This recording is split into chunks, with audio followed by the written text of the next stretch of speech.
Hello and I welcome you all to world affairs. मैं हूं Prashant Dhawan. Now recently India का जो डिसीजन है राइस एक्सपोर्ट्स को बैन करने का, इसकी वजह से यूएस समेत कई देशों में पैनिक की स्थिति स्टार्ट हो चुकी है। लोग सुपरमार्केट में जा रहे हैं, चावल का बैग जहां भी उनको मिल रहा है परचेज कर रहे हैं और होर्डिंग कर रहे हैं। उनको पता है कि दुनिया के सबसे बड़े राइस एक्सपोर्टर ने जब चावल का एक्सपोर्ट बैन कर दिया ना, तो इसका मतलब यह है कि आने वाले समय में इंटरनेशनली चावल के प्राइसेस बढ़ने वाले हैं, चावल की कमी भी हो सकती है। तो इसलिए राइस होर्डिंग शुरू हो चुकी है यूएसए में, all together panic buying start हो चुकी है। और इस वीडियो में हम बात करेंगे कि इंडिया ने अपने राइस एक्सपोर्ट्स बैन किए क्यों हैं, इसका रीजन क्या है, एल नीनो का यहाँ पर क्या इशू है, रशिया यूक्रेन का क्या इशू है, बहुत कुछ यहाँ पे आपको जानने को मिलेगा। मगर आगे बढ़ने से पहले आप लोगों के लिए एक बहुत ही इंपॉर्टेंट मैसेज। 1 घंटे के अंदर अंदर, मतलब कि आज सुबह 11 बजे अनअकैडमी का free of cost test start होने वाला है। इस टेस्ट को बस अटेम्प्ट करना है आपको। कुछ क्वेश्चंस गलत होते हैं, सही होते हैं, डज नॉट मैटर, और आपका नाम आ जाएगा लकी ड्रॉ में और आप जीत पाओगे अनअकैडमी की तरफ से गिफ्ट वाउचर्स। तो कमेंट सेक्शन में जाइए, यहाँ पे आपको ये लिंक मिलेगा, इस लिंक पे करिए क्लिक और यहाँ पे आप इस टेस्ट के लिए एनरोल कर पाओगे। एनरोल नाउ पे यहाँ पे आपको करना है क्लिक और यहाँ पे जाके रजिस्टर कर लेना। कोड आपसे मांगेंगे, कोड डाल देना PD10 और ठीक 11 बजे आपका टेस्ट स्टार्ट हो जाएगा। टेस्ट स्टार्ट होने से पहले आपको एक नोटिफिकेशन वैसे भी आ जाएगी। और अगर यहाँ पे आपकी रैंक आ जाती है तो मैकबुक, आईपैड यहाँ पे आप जीत सकते हैं। उसके अलावा आपका लकी ड्रॉ में नाम आ गया तो आप गिफ्ट वाउचर भी जीत पाएंगे। तो this is a win win situation. 1 घंटे में टेस्ट है, attempt this test. Good luck to all of you.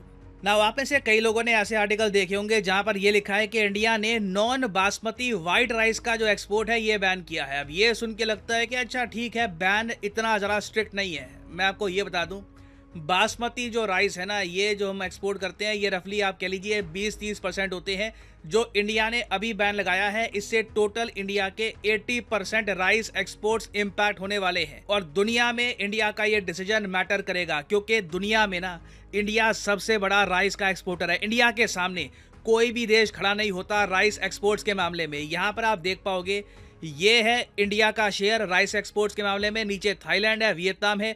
इस ग्राफ से इंडिया की डोमिनेंस इतनी अप्रिशिएट आप नहीं कर पाओगे। ये पाई चार्ट देखो, 40% दुनिया में राइस एक्सपोर्ट्स ना सिर्फ इंडिया संभालता है। बाकी अदर्स में आप देख लो ना, अदर्स में चाइना, यूएस, यूरोपियन यूनियन, दुनिया भर के देशों को आप काउंट कर लो, सब यहाँ पे आते हैं। इंडिया के टक्कर में आप थोड़ा बहुत कह लीजिए कंपटीशन में सिर्फ 2 देश आपको मिलेंगे, वियतनाम और थाईलैंड, और ये दोनों देश बिना कंबाइंड इंडिया के एक्सपोर्ट से बहुत पीछे हैं। और इंटरेस्टिंग बात यह है कि इंडिया इतने सारे चावल एक्सपोर्ट करता है, even though India rice production के मामले में चाइना से पीछे है। चाइना दुनिया का सबसे बड़ा राइस प्रोड्यूसर है, इंडिया से थोड़े से ही ज्यादा चावल चाइना प्रोड्यूस करता है। मगर चाइना में कंजम्पशन चावल की इतनी ज्यादा है, इनकी डाइट में चावल इतना इंपॉर्टेंट कंपोनेंट है कि चाइना ज्यादा चावल एक्सपोर्ट नहीं कर पाता। सारे चावल इनके इंटरनली ही कंज्यूम हो जाते हैं। और पिछले कुछ सालों में तो हमने ये भी देखा है एक यूनिक ट्रेंड, जब चाइना में चावलों की इतनी कमी हो गई थी कि इन लोगों को भी इंडिया के चावल परचेज करने पड़े। चाहे ये कई दशकों में पहली बार हुआ है, मगर चाइना में भी इंडियन राइस की डिमांड देखी गई।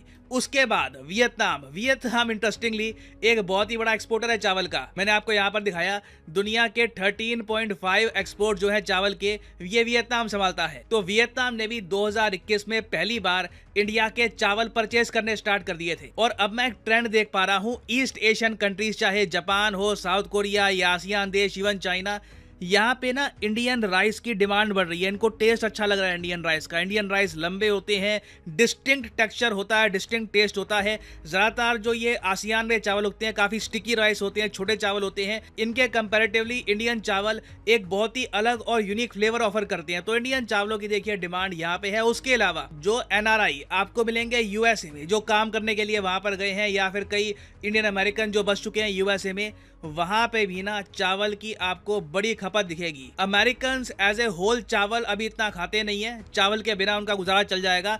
मगर जो इंडियन अमेरिकन है ना यूएसए में, उनके लिए चावल बहुत इंपॉर्टेंट है, स्पेशली उन लोगों के लिए जो तेलंगाना, आंध्र प्रदेश से गए हैं यूएसए में। तो जो भी इंडियन ग्रोसरी के स्टोर है ना यूएसए में, जहां पे चावल बेचे जाते हैं, वहां पे आज के समय आपको दिखेंगे ऐसे दृश्य कि एक कस्टमर को एक राइस बैग ही मिलेगा। ये ऑफ कोर्स किया जा रहा है ताकि होर्डिंग स्टार्ट ना हो जाए, एक आदमी बहुत सारे बैग्स ना ले जाए, क्योंकि कई जगह ऐसा हुआ है। और अभी देखो दुनिया भर में बहुत सारे एग्री एक्सपर्ट्स ये कह रहे हैं कि भारत के चावल के एक्सपोर्ट बैन की वजह से दुनिया भर में चावल के दाम स्काई हाई जाएंगे। ऐसे चावल के दाम हो जाएंगे जो कई दशकों से नहीं देखे गए। अब यहाँ पे आप पूछोगे इंडिया ये सब कर क्यों रहा है? देखिए हमारी सबसे बड़ी प्राथमिकता है कि भारतीयों के लिए चावल सही दाम पे अवेलेबल होने चाहिए, स्पेशली एक ऐसे साल में जब एल नीनो का खतरा मंडरा रहा है। एल नीनो के बारे में आपको थोड़ा बहुत मैं बता दूं। देखिए एल नीनो एक ऐसा फिनोमेना होता है जब साउथ अमेरिका में, ये इधर आप देख पाओगे, ये एशिया हो गया, ये हमारा प्यारा भारत है, ये यहाँ पे एक ओशन है, ठीक है, ये है प्रशांत महासागर पैसिफिक ओशन, ये यूएसए है, ये नीचे यहाँ पे हो गया south America. Now south American countries के साथ में ना जो पैसिफिक ओशन का एरिया है, वहाँ पर कुछ सालों के बाद, कभी कभी 2 साल में, कभी कभी 7 साल में, एक अनयूजुअल एक्टिविटी होती है। जो तापमान है ओशन का ये इतना बढ़ जाता है कि इसकी वजह से weather pattern, rain pattern Asia तक इम्पैक्ट होते हैं। और एक बार यहाँ पे आप नोटिस करो, आज के समय ये 2023 का आपको मैप दिख रहा है टेम्परेचर का, आप नोटिस करो एल नीनो यहाँ पे बन चुका है। ये आपको दिख रहा है ना, ये रेड स्पॉट, मतलब कि जो तापमान है यहाँ पर ओशन का बहुत ज़्यादा है। और जगह आप देखो तो ओशन आपको रिलेटिवली ठंडा मिलेगा, यहाँ पे तापमान बहुत ज़्यादा है। इसकी वजह से Australia, China, India, Japan, ASEAN countries में जो रेन का पैटर्न है ये अटपटा हो जाएगा। ऐसा नहीं है कि बिल्कुल बारिश आएगी नहीं, मगर अजीब सा पैटर्न हो जाएगा। किसानों का इसमें काफ़ी नुकसान होता है। उसके अलावा कोस्टल एरिया में काफ़ी बार तूफान आ जाते हैं, तो जो मछुआरे हैं उनका भी काफ़ी लॉस होता है। और सबसे बड़ी प्रॉब्लम यह है कि एल नीनो की ना प्रिडिक्शन कर पाना बड़ा मुश्किल है। ये अनयूजुअली होता है, इसकी कोई साइकिल नहीं है। कुछ ऐसा नहीं है कि हर 3 साल बाद एल नीनो आएगा।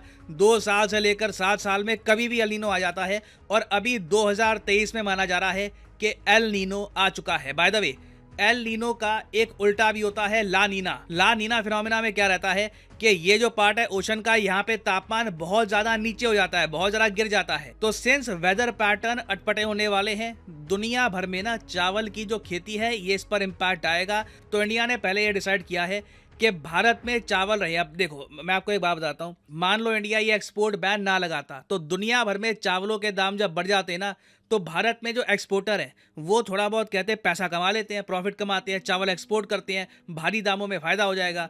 वो लोग तो पैसा कमा लेते हैं, सरकार को टैक्स भी मिल जाता है, मगर गरीब आदमी का यहाँ पे क्या होता है? गरीब आदमी को चावल बहुत ज़्यादा भारी दामों पर मिलते। तो इंडिया ने ऑब्वियसली अपनी आबादी को किया है प्रोटेक्ट, बट इंडिया की बैन की वजह से चावल के दाम जो वैसे ही उठ रहे थे ना, अब और ज़्यादा उठने स्टार्ट हो जाएंगे। और रिसेंटली वर्ल्ड फूड प्रोग्राम ने यह कहा है कि इन रीजन्स में, इन कंट्रीज़ में सबसे ज़्यादा मार पड़ने वाली है, सबसे ज़्यादा अनाज की कमी होगी। क्योंकि एक तरफ तो देखो रशिया यूक्रेन टेंशंस की वजह से जो इनकी ब्लैक सी की डील है ये भी कैंसिल हो चुकी है। रशिया अब बॉम्बिंग कर रहा है यूक्रेनियन कार्गो को, तो यूक्रेन रशिया दोनों ही आज के समय गेहूं एक्सपोर्ट ज़्यादा नहीं कर पा रहे, और साथ में चावल के दाम भी बढ़ रहे हैं। तो इस वजह से ना पाकिस्तान, सेंट्रल अफ्रीकन रिपब्लिक एक कंट्री है, यहाँ पे आप देख पाओगे ये है सेंट्रल अफ्रीकन रिपब्लिक। उसके अलावा Ethiopia, Kenya, Democratic People's Republic of Congo, ये इधर यहाँ पे इथोपिया, केनिया, ये जो इलाके हैं ना, इवन सोमालिया आप कह सकते हैं, यहाँ पर खाने की कमी होने वाली है। इवन सीरिया को भी यहाँ पे काउंट किया गया, सीरिया, इराक, पाकिस्तान, इन इलाकों में वर्ल्ड फूड प्रोग्राम के हिसाब से भारी कमी होगी खाने की। और पाकिस्तान के लिए प्रॉब्लम ये होने वाली है कि अभी इनका आईएमएफ का पैकेज अप्रूव हुआ था, अब वापस खाने के लिए इनको बहुत सारा पे करना पड़ेगा। इनकी जिद भी है कि इंडिया से गेहूं परचेज नहीं करना, तो ये कंट्री बहुत ही ज़्यादा सफ़र करेगा। तो कोई बड़ी बात नहीं है कि इस वजह से पाकिस्तान का ये वाला आईएमएफ पैकेज भी फेल कर जाए। एक्चुअली मैं देख पा रहा हूँ कर ही जाएगा। पाकिस्तान की लीडरशिप को एक बहाना मिल जाएगा कि हम क्या करें, एल नीनो आ गया, चावल और गेहूं के दाम बढ़ गए थे, क्या हम खाना भी ना खाएं। तो दुनिया भर में इसका इम्पैक्ट महसूस किया जाएगा। ये इशू सिर्फ खाने तक रिलेटेड नहीं है, it will be felt around the world. Now अब देखना ये होगा कि इंडिया ने चावल के एक्सपोर्ट पे तो बैन लगा दिया है,